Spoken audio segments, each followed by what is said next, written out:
Love this question. I was actually going to do a video on the bullshit of off-market deals, but this question is enabling me to do that and answer it, finding good deals in one video. So first of all, this wording of off-market deals, anyone ever who mentions off-market deals to me gets completely disregarded from even having a conversation with me. Off-market deals is a term invented by training course people and mentors and all of that side of things to convince you that you either need to go and find them to sell or that you shouldn't buy a deal unless it has this terminology in front. And how many people have you spoken to where they tell you they're only looking for off-market deals?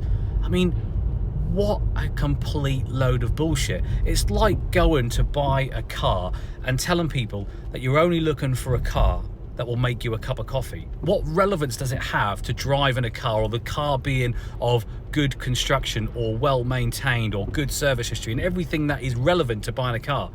And the answer is zero. And being off market is exactly the same when looking at a property deal.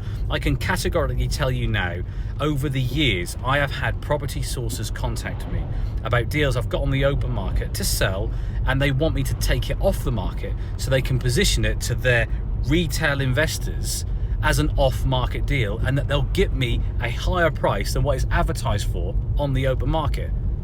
And other people are so obsessed with finding off-market deals that they miss the excellent deals, the amazing deals sat right in front of them on Rightmove, on the open market, in auction houses, because they can't see the wood for the trees.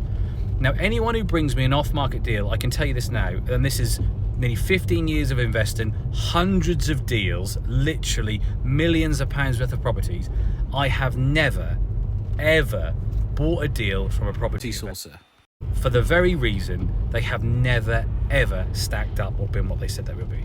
So what does this tell you? And this is for someone who invests in an area and lives in the area all his life.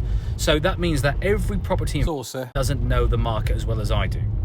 And the reason why I don't sell deals is because if I find a great deal, why would I not just do it for myself?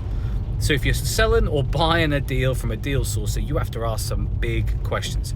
So back to this point, how do you find them?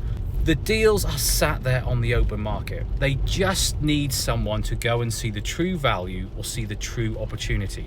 They might be deals that are sat there overpriced for a long time, and the right set of circumstances for the seller will mean that they will sell below market value. They will reduce the price. Or if you're really lucky and their circumstances dictate that it's going to work for them, you might even be able to get a lease on it with an option to buy. Now, I've not done a huge amount of these because they're tools that you use for the right set of circumstances. You don't go looking for lease deals, but this is a great way of saving interest payments by getting planning permission or even doing the conversion works to add value. And these are deals on the open market. Now, sometimes if you are talking to local estate agents, and I don't mean ringing them up and telling them you've just paid $5,000 for a course so you're the next big thing in property. They've seen and heard that hundreds of times, and you're no different to 18 months ago to everyone else who did the same course as you.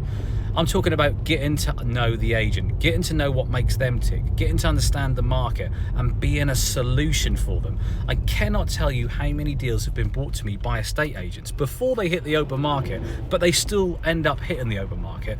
But I have been the trigger for them to sell their services to win that business against other estate agents.